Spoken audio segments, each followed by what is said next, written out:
Hello प्यारे बच्चों, आप सब कैसे हैं?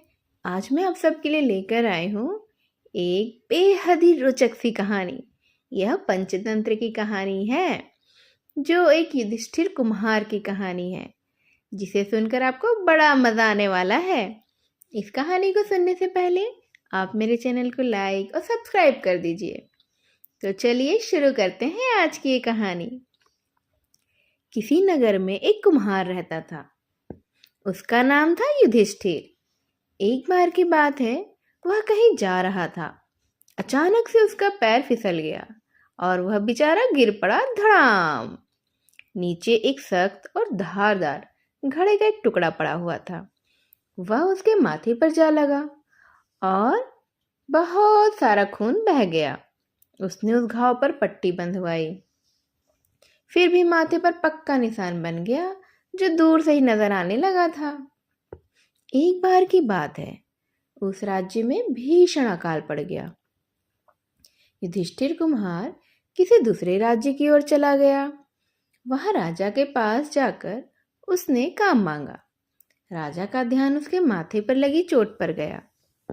वह सोचने लगे, यह तो जरूर ही कोई वीर और पराक्रमी राजपूत लगता है, तभी तो इसके माथे पर इतने बड़े चोट के निशान हैं। जरूर ये युद्ध में ही आए होंगे।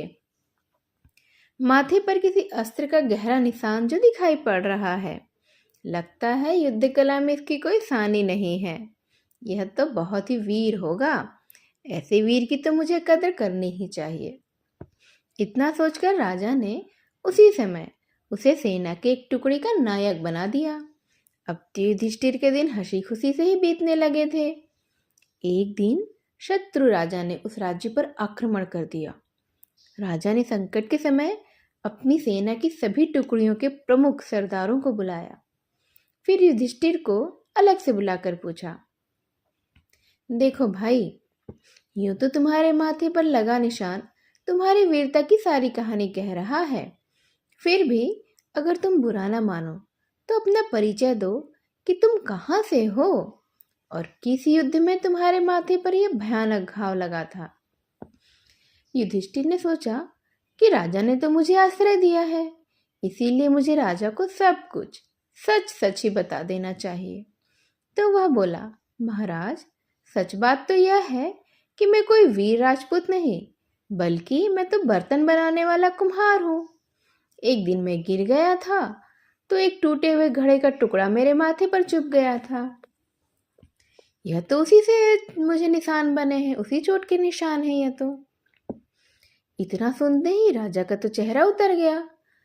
राजा को अपनी मूर्खता पर बहुत ही लज्जा आई।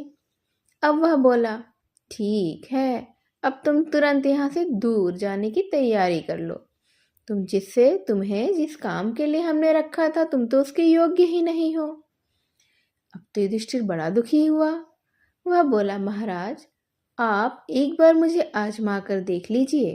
मेरी स्वामी भक्ति में कोई कसर नहीं है। मैं आपके लिए खुशी खुशी अपनी जान देने के लिए भी तैयार हूँ। मुझे युद्ध क्षेत्र में अपनी बहादुरी दिखाने का एक अवसर तो प्रदान करें महाराज। तब राजा ने बोला, हमें तुम्हारी स्वामी भक्ति पर कोई संदेह नहीं है, पर स्वामी भक्त होना एक अलग बात है और युद्ध में शत्रुओं की सेना से लड़ना और शत्रु सेना का मुकाबला करना अलग बात होती है। मुझे तो लग रहा है कि तुम लड़ ही नहीं पाओगे। हाँ, दूसरे सैनिकों का मनोबल भी तुम गिरा ही दोगे। इसीलिए यह बेहतर है कि तुम तुरंत ही ये राज्य छोड़कर कहीं चले जाओ। युधिष्ठिर बेचारा उसी समय वह राज्य छोड़कर चला गया। उसके दुख का तो कोई अंत ही नहीं था। उसे तो समझ में ही नहीं आ रहा था कि अब वह क्या करेगा। रास्ते में वह सोचता जा रहा था, लगता है मैंने खुद अपने पैरों में कुल्हाड़ी मार ली। मैं अपनी चोट को इस तरह से बताता या फिर कोई कल्पित कहानी भी सुना तो सकता था ना, लेकिन मैंने बेकार में ही सच बोल दिया और इतनी बड़ी आफत मोल ले ली। सच्ची बात तो यह है कि कभी कभी जहाँ थोड़ी सी होशियारी की ज़रूरत होती है, वहाँ अगर सच बोल दिया जाए तो वह उल्टा ही हो जाता है, जैसा कि बेचारे युधिष्ठिर कुम्हार के साथ हुआ था।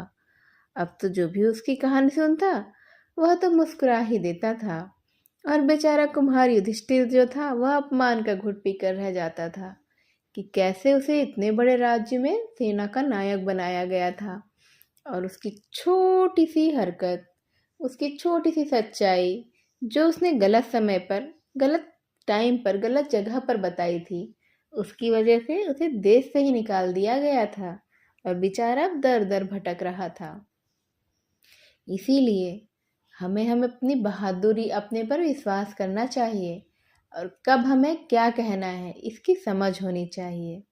तो प्यारे बच्चों, इसी समझदारी के साथ ये छोटी सी कहानी मैं यहीं ख़त्म करती हूँ। ऐसी ही और छोटी छोटी प्यारी प्यारी कहानी सुनने के लिए आप मेरे चैनल को लाइक और सब्सक्राइब कर दीजिए। मैं फिर से आपसे मिलने आऊँगी। तब तक के लिए बाय बाय।